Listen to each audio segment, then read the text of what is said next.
Hello, homestead friends. It is that time. We have a new channel, an exciting announcement to make. Yes, yes. We have Laura with the DV Homestead here. How are you, Laura? I'm doing good. How are you doing? Oh, finer than a frog's hair, sister. Peachy +2. Oh, yeah. Exciting announcement. You are the latest and newest and most, well, awesomest that we've added thus far channel to the Homestead Network. You are coming on Saturday live at 7 to 8 o'clock. Are you ready for the craziness? Are you ready for the crowds and the throng of, paparazzi? And that's not really going to happen. No. Well, I'm a little nervous about it. Don't worry about Oh, it. well, trust me. If this guy can do it, you can do it. No. If I I can do it, you can do it. So, I used to be so shy. I actually had stage fright and everything else. I mean, I couldn't talk in front of people at all. Yeah. well, the good news is you're completely on your own. It's only just that little dot, the little camera, right? It doesn't go anywhere. It just, right. Nice. So we are excited to have you on the Homestead Network Saturday at 7 to 8 o'clock. And to start out this chat, I think that people need to know, if they don't know your channel, first of all, you need to go check it out.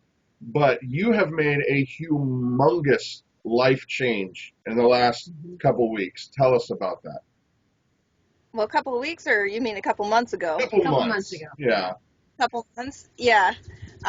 We moved from Colorado to West Virginia, and we actually moved from a high desert valley down 3,000 feet to live on a mountain. Wow. To live on a mountain. Nice. That's funny. That's really funny. That's gotta do something to your equilibrium or your ears or something. My I know that was schedule, everything was off because it was 2 time zones, everything else. There is a lot more humidity out here, but it actually feels really good. My skin doesn't feel dry, and the plants love it. Yeah. So now this is a humongous change, and you are straight up trying to do the real deal homesteading. So what are some of the things that you've been, running into? Because you've always done the I guess the self-reliant kind of thing from watching your videos, but now this is a whole new ball of wax. What are I jumped in. I jumped in muck boots first on this one. I mean, we're going nose to the grindstone, really. We put in fruit trees. We got a cow. We've got a couple of pregnant goats. We brought our sheep from Colorado, actually. Wow. 3 of them. I actually have to call the butcher later to see if the one lamb has been processed. Oh, wow. My goodness. She got processed a little bit younger than we would have preferred because she got attacked by a Rottweiler. Oh, no. Yeah, so she was pretty beat up, everything else, and you could just tell she was hurting. So we called the butcher, we scheduled it, and got her in. Wow. That's sad. I mean, it's part of life. I know it's part of life, and it's the fact that she was attacked by a Rottweiler. I feel bad for her. So yeah. Now you're in a completely different, climate zone. Let's talk about that for just a minute, because a lot of people don't understand how much time and effort it takes to get used to gardening or get used to producing food in one climate zone, and then all of a sudden you change. What are you running into? I mean, that's a huge difference from desert to lush, Appalachia. Well, we're cutting down a lot of trees to make space so we can actually grow stuff. We cut down trees to plant trees, okay? Right. But I've noticed it's a lot greener here. But one thing we're encountering is, like, the fruit trees, some of the leaves are getting spots on them and stuff like that. So we're actually having to deal with humidity causing, like, I don't know, fungus or something. Are you getting yellow spots or like rust spots, orangish? They're kind of yellowish. That might be. And it was on the trees. On what? I'm sorry. The cherry trees. Well, sorry, got me there. Yeah, we don't have cherry trees, so I don't know. Love to have cherry trees. We don't Yeah. have cherry trees yet. No, we might do some this fall. So anybody that's watching this video who lives in Appalachia area and knows about these cherry spots, Yeah. go ahead and comment on the video. Let's talk cow. This is new for you. Mama loves cow. It is very new. I have never had a cow before, and honestly, I was hoping for a mini one to get me started because I was used to goats. But no, I've got a Holstein Guernsey mix, and her back is even with my shoulder. Whoa. Oh my gosh. She's a big girl. That's a big cow. She's a big cow. Yeah. Oh man. No, I just, are your hands still hurting? No, amazingly not. I've got a little bit of soreness in my forearms as those muscles are building, but luckily my hands aren't all that sore. It's probably because I've run a chainsaw and stuff like that. Nice. But overall, it's not not as combining bad. that with the cow, I hope. No. That's how you get them into the pen. Just fire it up and. That's funny. So how much milk? Because I know that from talking with you offline, this cow had been producing a lot before, and now it's changing. But how much milk are you getting out of this young lady? Well, she started out at 2 gallons a day because she was in weaning mode. She had actually been nursing 2 calves. One was her own, one was one she adopted. Wow. And so she was starting to wean them off, and she was down to 2 gallons a day. But over the last week, she is now up to about 3¼ gallons a day. That's a lot of milk. You know what? I feel kind of funny. I missed the key thing here. Now, what is her name? Oh, yeah. Maybell. Maybell. Her name's Maybell. I love that name. That's a great name. Any cow that has a name like Maybell is sure to produce great ice cream. Oh, yeah. Oh, man. So, I'm hoping so with the amount of cream on the top of the milk. That's good. We're going to get back to dairy and all that kind of talk, but here's the question that just kind of ringing in my ears right now is, why homesteading? What made you want to do this? This is a lot of work. Well, my dad always talked about growing up and living on a farm. He was born in 1940. He actually passed away on June 5th. Right. But he would talk about plowing the field with a cow and how it stepped on his foot one time and he had to call for his mom's help to get the cow off, and he would talk about the chickens and the fresh food and everything else he had. And so that was a real big inspiration to me. And growing up, we weren't exactly rich. We actually had to go to like the food bank and stuff like that. And then when I got in my early 20s, I was an idiot. And there were times where I actually ended up needing assistance. And so, Nick, say hi. Hi, Nick. How's it going? There's hubby back there. But there were times where we basically needed help with food throughout my life. And prepping seemed like a decent idea because you could store that food, but it wasn't fresh. It wasn't, it's something that's packaged away and that you can rotate and it's good to go and stuff like that. But I like the idea of having my own animals and stuff like goats and everything else. And back in 2013, I read a scary article. This is before I got into goats. I read a scary article saying they were looking to put aspartame into milk and that they would not label it as aspartame. They were going to label it as natural and artificial sweetener. What?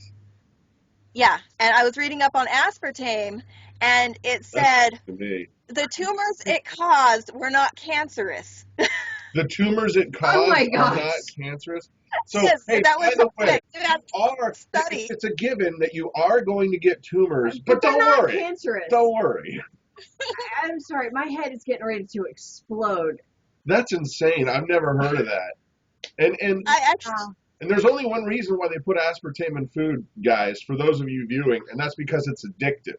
Highly addictive. Wow. Well, they were going to try to make kids want to drink more milk. That was the whole purpose behind it, is to get kids away from sodas with the artificial sweeteners by putting artificial sweeteners in the milk.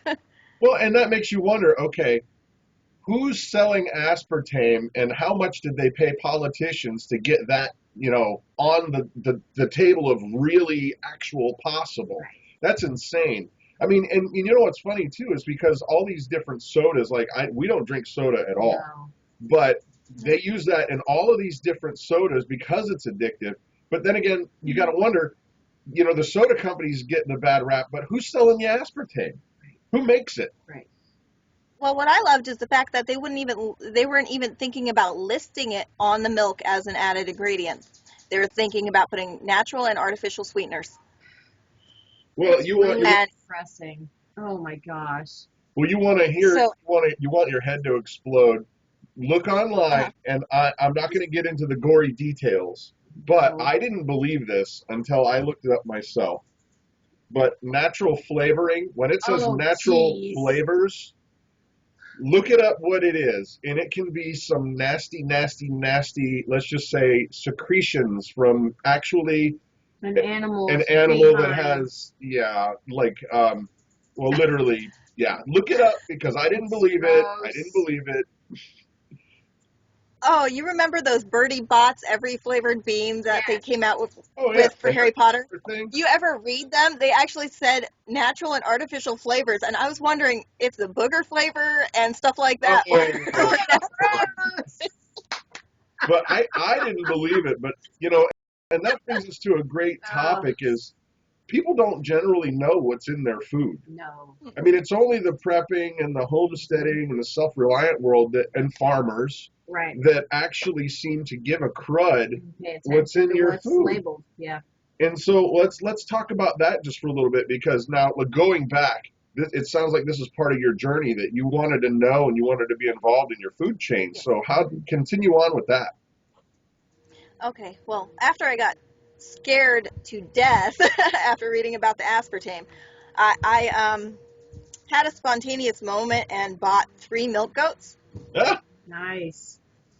And we hey, didn't honey, quite have I brought home 3 goats. the pen finished, so they ended up in a 10 by 10 dog kennel Oh my while we gracious. were trying to get the pen finished. I didn't know how to milk, and only one or 2 of the 3 goats had ever been milked, and it had never not been within like the last year or 2. Oh my goodness. So they were pretty much untrained goats. I had never milked a goat before, and I'm trying to milk goats that are kicking, that don't want me to touch them, Wow. and I was in tears. Oh, I'm Do you sorry. still have, well, now how long ago was that? Those goats, I'm That guessing, was are not 2013. 2013. That was back in Talk 2013. about trial by fire. Yeah, no kidding. Oh, yeah. As I said, I tend to jump right in, both muck boots first. Oh my gosh. Well, and that's kind of funny because now did you do any YouTube research or was it just like I'm buying goats, I don't care? I did research. I looked them up and everything else, and that's actually how I learned how to milk a goat, was through YouTube and somebody going, okay, you grab at the top of the teat and you squeeze down. Oh yeah, it's like a Olympic event. So tell us about some of the stuff that you're doing because this homestead that you're on is pretty new to you, and Yes. once again you're jumping in with both feet. I mean, what all you got going on there? Garden, chickens, what's going on? We've got some chickens. We have some guineas because I want the guineas to wipe out the ticks and the chiggers and everything else that likes to bite me. Yeah. We got 30 trees altogether. Fruit We got a couple of sugar maples. Oh, sugar. Nice. We got some black walnuts, some walnuts, some pecans, and then we got the fruit trees, which are cherries, apricots, nectarines, peaches, persimmons. I want to try those. Apple trees. We got 6 different apple trees, but one of them produces 5 different types of apples. Oh, weird. It's called Cool. a 4-in-1 apple tree, and it's got other trees grafted to it, other branches of trees grafted to it, and it's supposed to produce like a branch of like Granny Smith and a branch of That's neat. Fuji, and I call it a science experiment. Yeah. Yeah, definitely. And we're going to see how the science experiment does. Figured Yeah. it could cross-pollinate pretty much anything. Well, That's what I now, was gonna say. Is they're gonna cross pollinate each other and then have this, Frankenstein apple. So now, do you plan on doing bees? I would love to do bees, yes. Well, the reason why I ask is because we've considered guinea fowl, but they'll eat your bees. Yep. And so you would have to probably, to keep them away, you'd have to put them in like some kind of like chain link fence enclosure Yeah. that would be on all sides. I mean, so the bees can get in and out, but the guinea fowl will eat them. Yeah. Now, I've been. Well, we figured, Go ahead. yeah, we figured we would have to keep it enclosed anyways, because there are bears up here. Oh, wow. Yeah, that's right. Yeah, there's black bears. There's actually some game footage that the realtor had taken of the property that showed on April 7th some cubs up in one of the trees, and then on April 14th there was a big old bear stalking through the property. Keep your shotgun close by. Not a shotgun, something a little more stout than that. Something a little heavier. Oh, Wow. I forgot what husband said he has. Was it a 45-70? Your bear gun? Your 30-06? He says 30-06.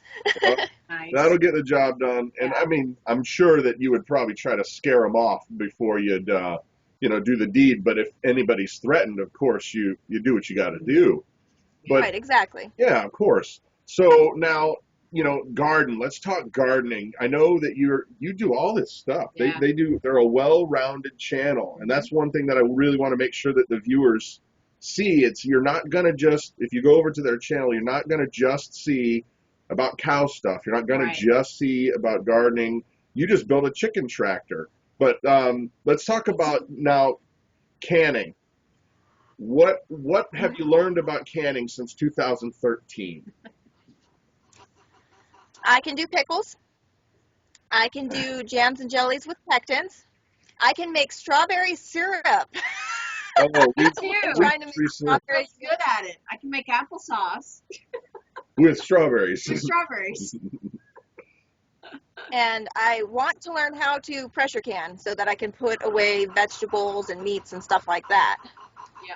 Meats, definitely. I mean, meats are fun. we raise our own chickens, and so chickens generally on the menu plan for us pretty much all the time. Yeah. But when we see beef that's like really, really super cheap, we'll get it from the store with whatever spare money we have, and then we definitely pressure can it.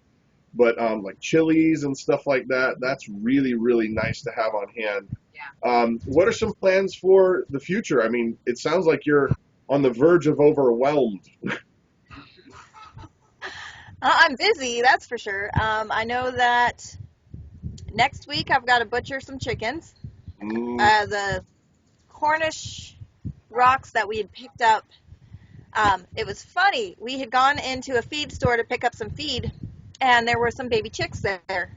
And they were $2.99 each, and I'm like, okay, we'll take 6 of them. She's like, well, if you buy more than 6, I'll give them to you for $2 each. I'm like, well, Okay. I'll take 12 then. And she's like, well, how many are left? And there were 22 left.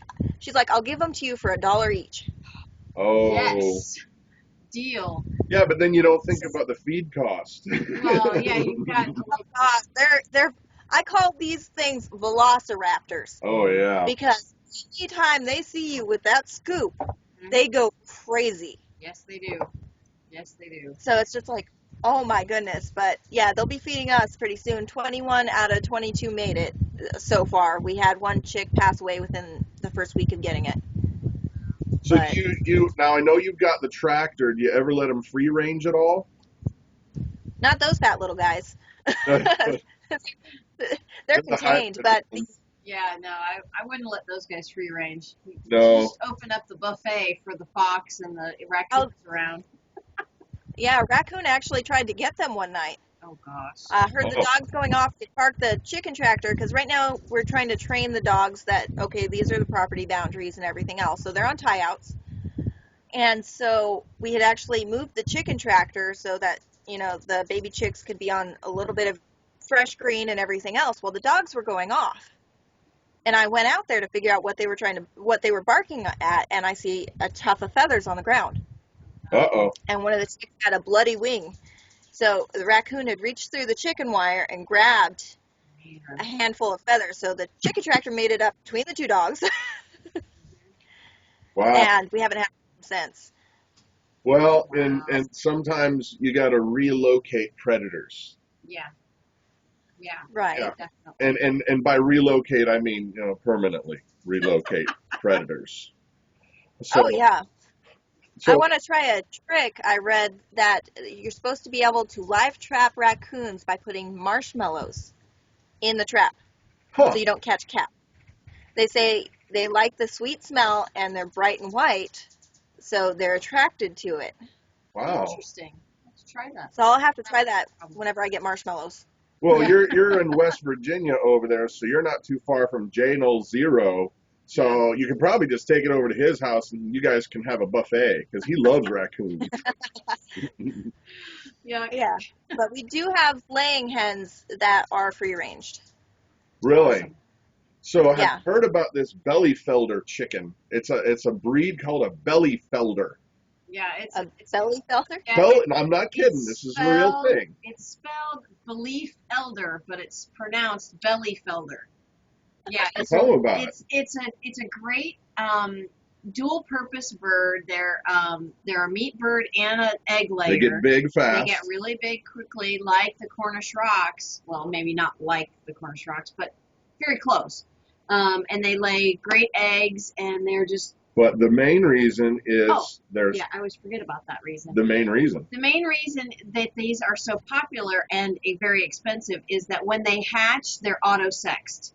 The hens have a brown stripe down the back, and then the males don't. So you can manage your flock a little bit better, knowing how many roosters you need versus hens. I really want some of those. So we got to get some Bellyfelders going here for you guys. Yeah. We looked into them. They're expensive. Really expensive. There was a local gal here selling a breeding trio for $160. Can you believe that? $160. Yeah, There's that all, what is it? Armani something, whatever it's called. It's an all black chicken. Like Armani, like suits? I don't know. I'm probably completely butchering the name, but it's an all black chicken. Its beak, its eyes, I've seen those. Even their skin, completely black. Mm-hmm. And we thought it would be really cool to have them, but I think a breeding pair of those was like, what was it, $15,000 or something? No way. They're rare, so rare. It's a black chicken or something, but even their skin is black. That's crazy. Really You know, everybody knows about the crazy cat lady in town that has like 30 cats in their house and it's really smelly and nasty. I don't think I'll ever want to become the crazy chicken person. No. And that sounds like that's a whole level of crazy. Yeah, I'm not spending that much on a bird. No way. No. So I think the happy eggs were like $150 each or something. they're made of gold. What are they? Gold It's plated? the golden goose. And what's that? Actually, I think they're black eggs too. But Wow. So as we're kind of rounding out the interview for today, encourage people. What are they going to see if they come to your channel and they have not seen you before? And I'll mention it again. It's D as in dog, V as in Victor, DV Homestead. But what are they going to see, and what are some of the future stuff that you got going on that you're going to share with the YouTube world? okay, well, you're gonna see pretty much anything that I'm doing. Right. Let's see. I showed the trees that we planted, the chicken tractor I built, me running a chainsaw.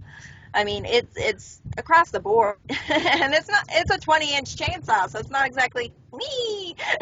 Yeah. But So living yeah, life on the homestead, and actually it's kind of funny because that's like I'm buddies with J0, and he doesn't say he's a homesteader. He says it's just how you live. And I think there's a shift that happens, and when you've jumped in muck boots first, where it's no longer like this fantasy thing that you do, and I grow tomatoes in a bucket, or I grow this or that, but now it's become a way of life for you. And so I appreciate the fact that you're sharing that with the videos with us, because I think it's really, really super important that people regain these skills that have been lost in reconnecting with your food chain, and you do an excellent job of communicating that. So thank you. Thank you. I also, let's see, show things about a little bit about prepping, but I do like some of the bushcraft stuff. I think that's fun, and I think some of those skills are useful on the homestead, like being able to make a fire or cook outside and stuff like that. So Awesome. Well, very cool. So there's a lot you guys have to offer, and I'm hoping that we're going to see your husband on the live events. Is he planning on doing that on Saturdays at 7 o'clock? he thinks it's a no, but I'm pretty sure he's going to make appearance. Well, yeah, I'm sure you'll be able to figure out a way to sweet talk him. Yeah. So anyway, Brad and Christa with the Big Family Homestead, guys, go check out DV Homestead. Be looking at their videos, but then on the Homestead Network on Saturday night, 7 o'clock, you got to jump in there and be asking questions and be interacting, because she's got a lot to share. Yep, sure does. Lots of new stuff coming up too. So thank you so much, Laura. You guys have an amazing day, and enjoy your digging and your gardening and your canning and your chickens. And your cow, Maybelle. Oh, yeah, absolutely. And the goats that are about to have babies, too. There you go. Can't wait to see that. All right. See you guys. Bye. All right. Bye.